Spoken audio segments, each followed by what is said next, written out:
Magandang araw sa inyong lahat mga ka-teach. Ipapasilip ko sa inyo itong mga ginagamit ko pagdating sa pagti-treasure hunting. Kasama na rin itong bago kong YouTube channel na Code Reader at saka may kanji na ginto. Ngayon, itong hawak ko, ito yung tinatawag ko na Japanese compass. Ayan siya ang forma. May kasama itong 12 animal characteristic symbol. Sa bawat bearing line, example lang, agong. May bearing line ito mga ka-teach. Rabbit, tiger, manok. Ayan, kasama na dito. At ito naman yung ordinary na compass. Ordinary lang ito mga ka-teach. Ito pala yung ano na to, malaking ginawa kong parang kumpas na rin. Ito yung tinuro sa akin ng mentor ko eh. Kaya ginawa ko ito dito sa may mga bearing line. Pinaprint ko para hindi ko makalimutan. Ngayon, dito tayo sa compass. Ayan yung ordinary compass. Madali lang ito mga ka-teach. Mabibili niyo yan sa Shopee. Ayan siya. Naikot-ikot. Pero kung gusto niyo ng duplicate ng ganitong klaseng compass, mayroon naman. Ayan siya. Ayan. Sa mga sign reading, ito yung susundan natin mga ka-teach or ito yung gagamitin natin. Ayan o. Halos magkapareha lang sila dito. Dapat, pag nasa site kayo, hindi kayo mawala ng ganito. Ayan o.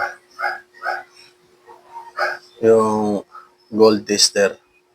Patakan na lang ninyo dito. Sa chemical na ito, malalaman niyo kung ginto ba o hindi. Saka may parang carborundum ako. Dito ko inaasa yung ginto. Sabay, pinapatakan ng acid na ito. Nitric acid. Nitric acid ito mga ka-teach. Hindi ako nawalan yan pag nasa site ako. Madalas talaga, kumpas talaga ginagamit ko kasi magsusukat pag positive ang mga sign, ang katumbas niyan, sukat talaga. Kasi hindi naman lahat ng sign nagsasabi na under agad eh. Nagpapasa-pasahan lang yan eh. Lalo na positive ang site. Ito, ika lang. Buksan natin ito. Buksan ko muna. Ayan siya.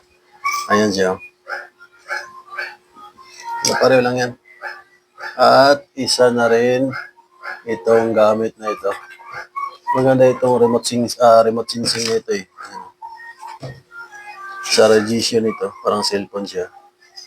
Ayan siya mga ka-teach. Pag nasa mga tunnel na kayo, malalaman ninyo kung malakas ang radiation sa ilalim. Yan yung mga basic na gamit ko kasi sign reading naman talaga ako eh. Kahit walang scanner. Pwede tayo magbirada, treasure. Hindi lang yung umasa tayo sa scanner. Pero mas mainam na rin kung may scanner kayo. Tulad ng mga magagandang scanner. O kaya thermal scanner, via satellite, pwede rin yun, panumbok. Panumbok lang. Pero nagbabase talaga ako sa sign reading. Kasi yun ang turo sa akin ng mentor ko. Ayan yung mga kagamitan ko mga ka-teach. Mga tip measure, normal, ayan. Mabibili naman natin kung kahit saan-saan eh. Pero kung sa sukatan lang, mas mainam talaga. Masundan yung mga sign gamit ang mga compass. At maganda rin kung may history ang area. Dagdag information din yun. Madaling masundan. Ibig sabihin, parang may clue ba? May clue tayo sa area na nandito yung mga Japanese Imperial Army. Sample lang sa isang lugar. Anong mayroon dyan, nilagay nila. Yun ang magandang gagawin mga ka-teach. Ayan. Basic lang ito. Yan yung mga gamit ko, compass. Meron din ako mga locator, pero sa akin na lang yun. Ito lang muna ang ipapakita ko sa inyo. Ayan mga ka-teach, okay. Maraming salamat. Itong ano na to, ginawa ko lang ito, yun ang sinabi sa akin ng mentor ko eh. para hindi ko makalimutan. Marami pang bearing line yan, hindi lang natatapos dito. Mga sikretong bearing line. Yung dati ko palang YouTube channel, wala na yun mga katits, yung Code Raider, MMS, wala na yun. Hindi na ako nagpo-post doon. Bali, ito yung bago kong YouTube channel. Paki-like and follow na lang para sa mga dagdag kaalaman pagdating sa pagti-treasure hunting.